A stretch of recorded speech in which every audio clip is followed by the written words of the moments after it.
Nous allons démarrer une série d'études bibliques en relation avec l'archéologie.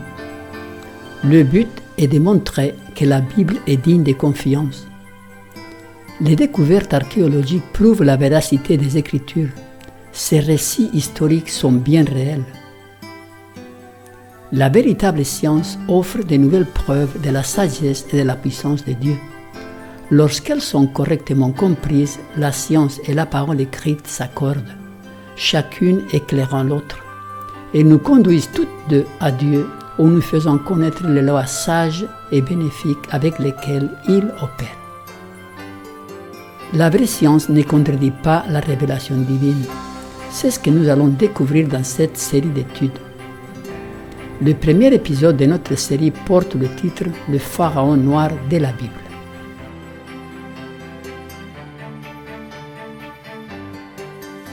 Avez-vous entendu parler des pharaons noirs?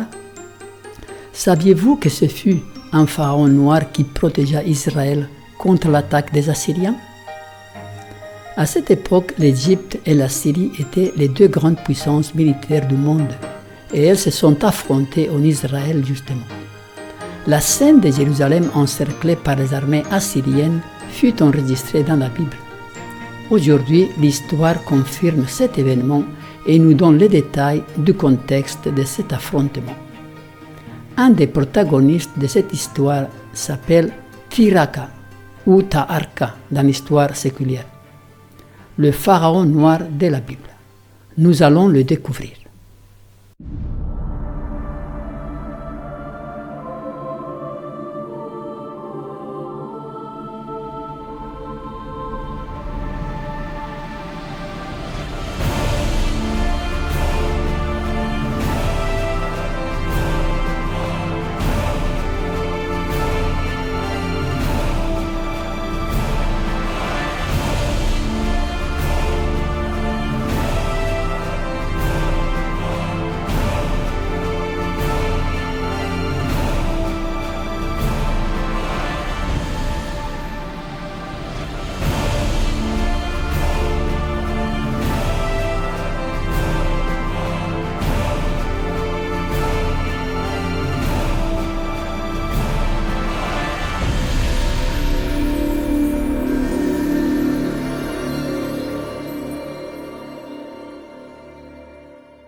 Savez-vous quel est le pays du monde qui possède le plus de pyramides? Je vous donne une piste. Dans ce pays, il y a 255 pyramides de différentes tailles. La plus ancienne fut construite en l'an 1000 avant Jésus-Christ. Je ne parle pas de l'Égypte ni du Mexique. Je parle du Soudan, l'ancienne Nubie, le pays avec le plus grand nombre de pyramides. L'Égypte compte 138 pyramides, le Mexique 26 et le Soudan 255. Nous trouvons au Soudan les pyramides de Méroé, qui ont été reconnues par l'UNESCO comme patrimoine mondial de l'humanité en 2011. L'actuel Soudan s'appelait autrefois la Nubie, ou le pays des Couches, Couches dans la Bible. Sa population était noire, comme c'est le cas aujourd'hui. Dans ce pays, les Nubiens construisirent ces pyramides pendant le royaume des Couches de la dynastie des Méroé, qui gouverna Couches pendant 1000 ans, jusqu'à sa disparition en 350 après Jésus-Christ. Celle-ci fut la dernière dynastie des pharaons noirs. Les pyramides furent construites comme lieu de sépulture de ces rois africains. Les pyramides du Soudan sont beaucoup plus petites que celles d'Égypte. Elles ont une hauteur qui varie entre 6 et 30 mètres. La plupart d'entre elles se trouvent là où était située autrefois la ville de Méroé, très riche dans l'industrie du fer, avec un commerce international avec l'Inde et la Chine. C'était une région très prospère, avec une végétation luxuriante et beaucoup de richesses. La Nubie était connue pour ses mines d'or, convoitées par tous les pays voisins. Encore aujourd'hui, beaucoup de gens vivent de l'or de son sous-sol. L'archéologue américain Bruce Williams de l'Université de Chicago découvrit un énorme centre où l'on faisait le raffinage de l'or dans l'Antiquité, au bord du Nil, au nord du Soudan. C'était de cet endroit que les pharaons s'est procuré de l'or. Il y a toujours eu des tensions entre la Nubie et l'Égypte. Les cataractes du Nil faisaient office de barrière naturelle entre les deux pays, puisque les bateaux ne pouvaient pas les traverser. Pendant des siècles, la Nubie fut soumise à l'Égypte. Chaque année, la Nubie devait payer d'énormes quantités d'or comme tribut au pays du Nord, jusqu'à 1000 kilos d'or par an. Mais le temps arriva où les rois de Nubie arrivèrent à conquérir toute l'Égypte. À partir de là, ce sont les Nubiens qui se sont assis sur le trône d'Égypte et ont été couronnés comme les enfants de Ra, le dieu égyptien. Ce sont les fameux pharaons noirs de la 25e dynastie qui gouverna l'Égypte pendant un siècle. Le plus connu de ces pharaons noirs s'appelle Tiraka ou Taharka, qui gouverna avec la grandeur des pharaons de l'Antiquité. Il poussa les limites du pays au-delà de ses frontières. Dans de nombreux documents, nous pouvons encore voir les inscriptions à son sujet. Le fils de Ra, Tarka. Le British Museum conserve une sculpture de Tiraka entre les bras du dieu Amon en forme de bélier. Avec Tiraka, l'Égypte se trouva unifiée au pays des Couches, qui est l'actuel Soudan, Éthiopie, avec ses énormes mines d'or et ses vaillants guerriers. Ajoutons que le pays de Libye et de Canaan étaient des États vassaux de l'Égypte. L'Égypte était donc une grande puissance à l'époque, mais malheureusement l'empire assyrien était à ce moment-là à son apogée. Au début, Tiraka eut de grandes victoires. Il s'affronta aux Assyriens en Israël et il protégea les Israélites, particulièrement la ville de Jérusalem. Le siège de Jérusalem par les armées assyriennes se trouve enregistré dans 3 livres de la Bible et confirmé par l'histoire séculière. C'était à l'époque du roi Ézéchias. Ézéchias était un roi fidèle à Dieu. Il avait chassé l'idolâtrie du pays. Il avait cessé de payer le tribut au roi assyrien. C'est pour cette raison que Sennachérib vint pour détruire le royaume de Juda. Ézéchias pria Dieu pour la délivrance et celle-ci lui fut accordée de manière extraordinaire. Vous pouvez lire toute l'histoire du roi Ézéchias dans 2 Rois chapitres 18 et 19. Le prisme de Sennachérib mentionne le siège de Jérusalem. C'est un prisme hexagonal à base d'argile cuite, écrit en écriture cunéiforme. Actuellement, on trouve 3 exemplaires de ces prismes, un à Londres, un autre à Jérusalem et le dernier à Chicago. C'est un genre de journal informatif du roi dans lequel il décrit l'état de l'Empire à son époque. Il dit, entre autres, qu'il tient le roi Ézéchias assiégé à Jérusalem. Littéralement, il dit qu'Ézéchias se trouve comme un oiseau en cage. Voilà ce qu'il est dit dans ce prisme. Concernant Ézéchias, le Juif, qui n'a pas voulu se soumettre à mon joug, j'ai mis le siège à 46 de ces villes fortifiées, lesquelles j'ai pu conquérir avec des béliers et des engins de siège. Concernant Ézéchias lui-même, je l'ai enfermé à Jérusalem, dans sa résidence royale, comme un oiseau dans une cage. C'était vrai, la ville de Jérusalem se trouvait encerclée et toutes les autres villes étaient déjà tombées entre les mains des Assyriens. Et alors que Jérusalem se trouvait dans une impasse, sans issue possible, implorant le secours divin, c'est là que Tiraka apparaît avec ses armées autour de Jérusalem. Les Assyriens, se sentant menacés, reportèrent l'attaque contre Jérusalem. Ceci a donné un temps précieux aux Israélites. Et nous pouvons lire cela dans le livre des Rois, 2 Rois 19, verset 9. Alors le roi d'Assyrie reçut une nouvelle au sujet de Tiraka, roi d'Éthiopie. On lui dit, voici, il s'est mis en marche pour te faire la guerre. Et le roi d'Assyrie envoya de nouveau des messagers à Ézéchias en disant « Vous parlerez ainsi à Ézéchias, roi de Juda, que ton Dieu auquel tu te confies ne t'abuse point en disant « Jérusalem ne sera pas livrée entre les mains du roi d'Assyrie ». Dans le texte original en hébreu, il est dit « Tiraka de Cush ». C'était l'ancienne Nubie, l'actuel Soudan, un peu aussi une partie de l'Éthiopie.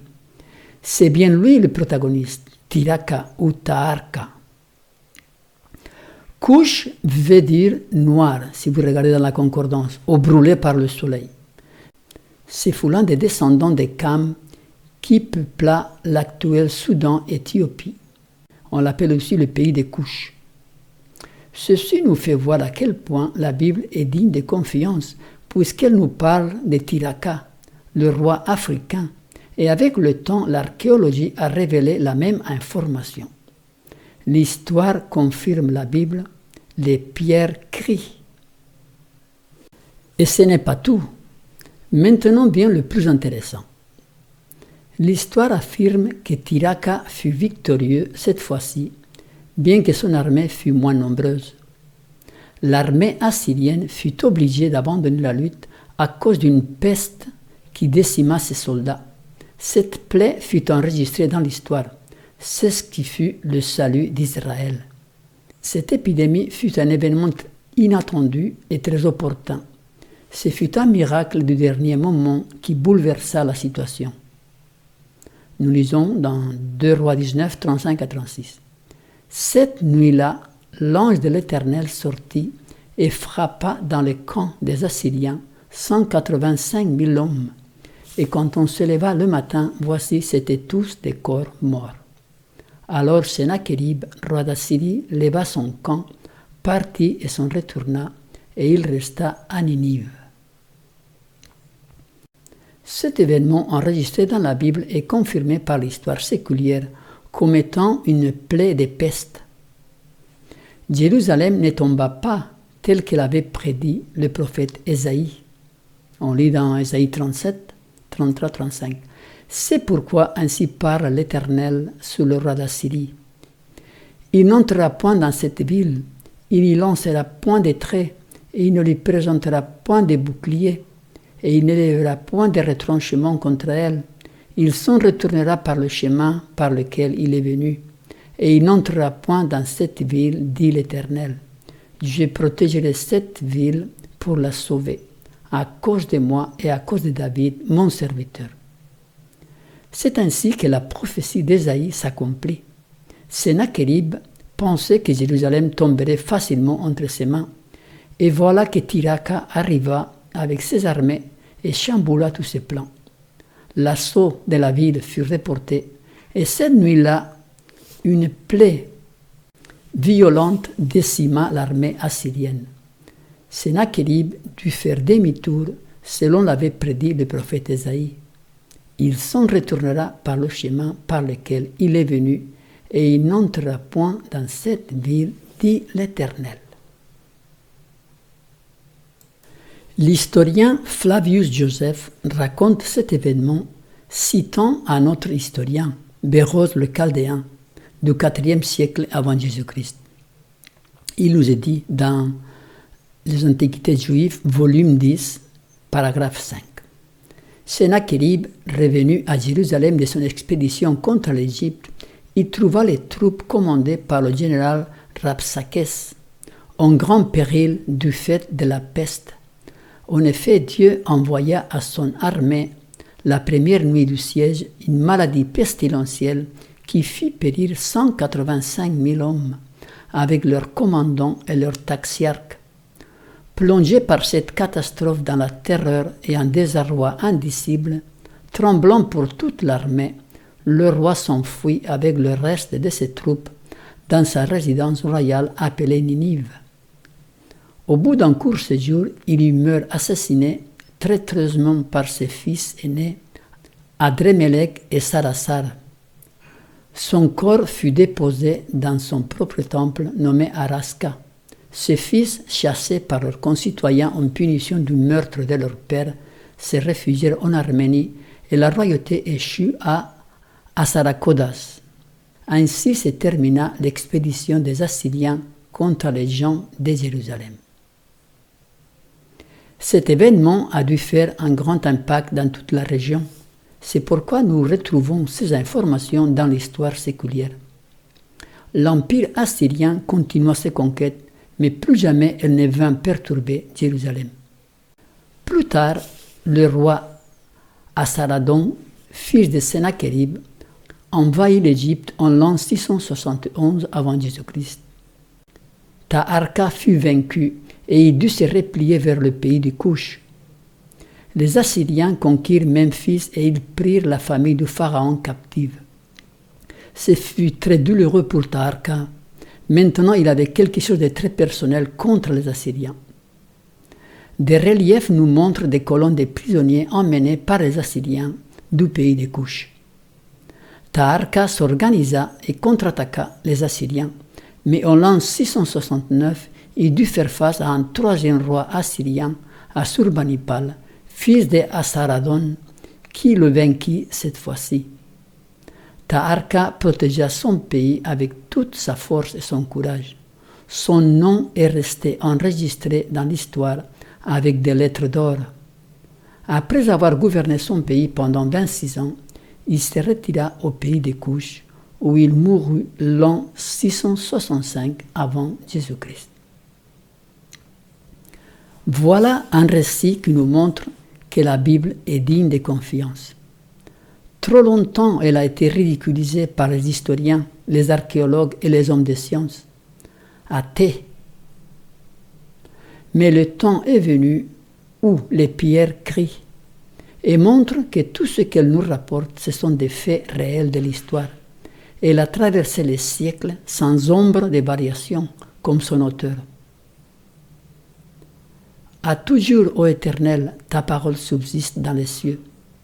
Ta parole est une lampe à mes pieds et une lumière sur mon sentier. Affermis mes pas dans ta parole et ne laisse aucune iniquité dominer sur moi. Ta parole est entièrement éprouvée et ton serviteur l'aime. Le fondement de ta parole est la vérité et toutes les lois de ta justice sont éternelles. Oui, le fondement de la parole est la vérité. Amen.